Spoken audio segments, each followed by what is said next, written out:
बड़ी खबर प्रयागराज से।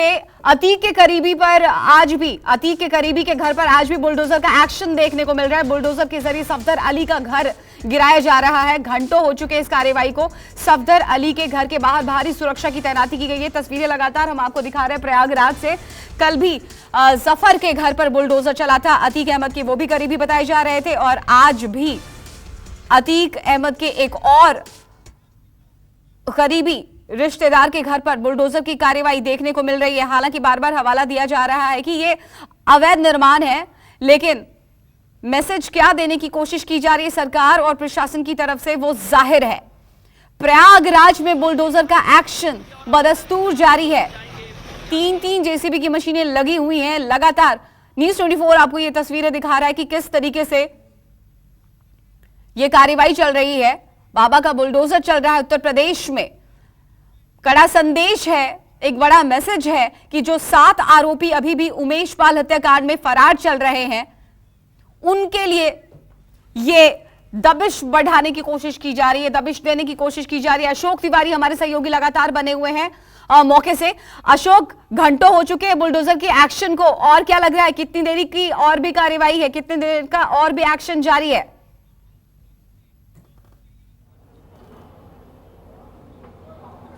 देखिए, निश्चित तौर पर काफ़ी देर हो चुकी है जब ये ध्वस्तीकरण की कार्रवाई यहाँ पर की जा रही है सफदर अली के मकान पर। मैं तस्वीरें आपको एक बार दिखा देता हूँ कि यहाँ पर जेसीबी मशीन के माध्यम से जो घर का तकरीबन जो सामने का हिस्सा था वो तकरीबन तकरीबन ध्वस्त किया जा चुका है। हालांकि अब पिछला हिस्सा थोड़ा बहुत बाकी है जिसके ध्वस्तीकरण की कार्रवाई की जा रही है। तो आप देखिए कि जेसीबी मशीनों के माध्यम से ये जो पीछे आपको मकान नजर आ रहा होगा जो कि पूरी तरह से लगभग जमींदोज हो चुका है, उसका पिछला हिस्सा थोड़ा बहुत बचा हुआ है जिसके ध्वस्तीकरण की कार्रवाई फिलहाल बाकी है। तो लगातार जेसीबी मशीनें थोड़ा रुक कर जो अलग अलग हिस्से हैं मकान को उसको गिराने की, उसको ध्वस्त करने की कोशिश कर रही है। और करीब आप कह सकते हैं कि मकान पूरी तरह से ध्वस्त हो चुका है। अब थोड़ा हिस्सा यानी कि मकान का जो पिछला हिस्सा है वही बाकी है और उसके ध्वस्तीकरण की कार्रवाई फिलहाल यहां पर देखने को मिल रही है। कहा यह भी जा रहा है कि अभी तकरीबन मुझे लगता है कि ये जो बाकी का हिस्सा जो बचा हुआ है इसको तोड़ने में भी कुछ घंटे और लगेंगे, क्योंकि बहुत पुराना मकान ये बताया जा रहा है और अगल बगल के जो मकान है उनको भी खासतौर पर ध्यान दिया जा रहा है कि जब ये मकान ध्वस्त किया जाए तो कम से कम अगल बगल के जो मकान है उन पर किसी तरह की कोई क्षति ना हो पाए।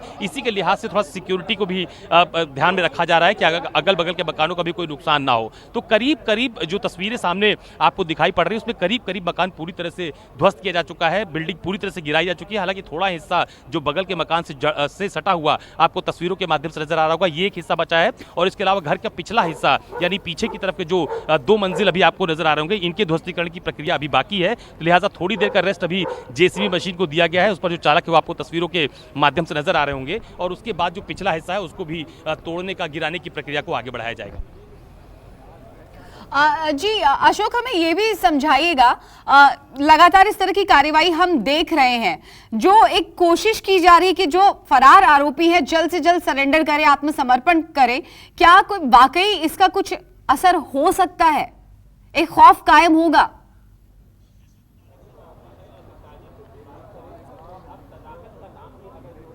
देखिए, ये इस तरह की कार्रवाई ये पहली बार हम लोग उत्तर प्रदेश में नहीं देख रहे हैं। इसके पहले भी आपको ध्यान होगा कि जब कानपुर में एक बड़ा बिकरू कांड हुआ था तो उस दौरान भी तमाम सारे लोगों के घरों पर ध्वस्तीकरण की कार्रवाई देखने को मिली थी। तो इस तरह की कार्रवाई के माध्यम से सरकार, पुलिस और मशीनरी की ये कोशिश होती है कि एक मैसेज कम से कम अपराधियों के भीतर जाए कि अगर आपकी किसी भी अपराध में कोई संलिप्तता है तो आपके खिलाफ भी इसी तरह का कड़ा एक्शन लिया जा सकता है। लिहाजा इस तरह की तस्वीरें उनको एक मैसेज देने के तौर पर भी देखी जाती हैं। और दूसरी इस तरह की कार्रवाई जो जिनकी संलिप्तता किसी अपराध में होती है उसके खिलाफ कठोर कार्रवाई के तौर पर भी देखा जाता है। तो इसका कितना असर होगा, कौन सरेंडर करेगा कि नहीं करेगा, ये तो अभी आने वाला समय बताएगा। लेकिन इतना जरूर है कि इस पूरे मामले में जिन लोगों की भूमिका, जिन लोगों के संबंध, जिनके कनेक्शन सामने आ रहे हैं, उनके खिलाफ कार्रवाई की जा रही है। कहीं पर पुलिस की दबिश हो रही है, कहीं पर पूछताछ की जा रही है और कहीं पर इस तरह की ध्वस्तीकरण की कार्रवाई देखने को मिल रही है। बिल्कुल अशोक, एक चीज और है, बहुत अहम बात है। अगर हम किसी आशियाने की बात करते हैं, घर की बात करते हैं, तो एक सेंटिमेंट जुड़ा रहता है। सवाल विपक्ष की तरफ से भी लगातार उठाया गया है, कहीं ना कहीं कानूनी मसले पर भी इस बात को लेकर चर्चा हुई है कि किस हद तक ये जायज है इस तरह की कार्रवाई, क्योंकि इस घर में सिर्फ वो एक अकेला आरोपी नहीं, उसके बाकी घर के सदस्य भी रहते हैं, परिवार के सदस्य भी रहते हैं।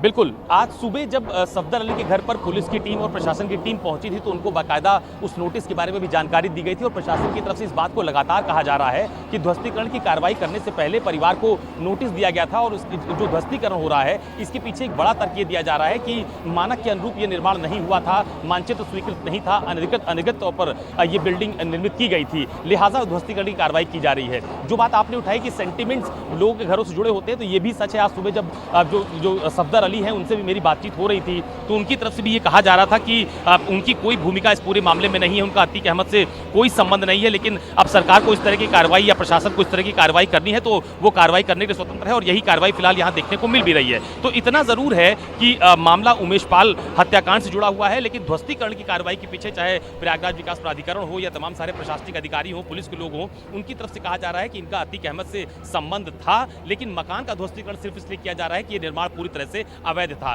तो ये आरोप अभी परिजनों की तरफ से लगाया गया है कि उनको समय से जानकारी नहीं दी गई, वो काफी समय से यहाँ पर रहते हैं, उनकी अतीक अहमद से भी कोई मुलाकात कई वर्षों से नहीं है, लेकिन पुलिस को में अपनी जो जांच में ये पाया है कि उनका कहीं ना कहीं कनेक्शन उस पूरे मामले से जुड़ा हुआ है, तो उसकी भी जांच करने की बात कही जा रही है कि इस दिशा में भी जांच को आगे बढ़ाया जाएगा। तो फिलहाल उसी आदेश के हिसाब से, उसी नोटिस के हिसाब से यहाँ पर जो मकान है उसको गिराया जा रहा है।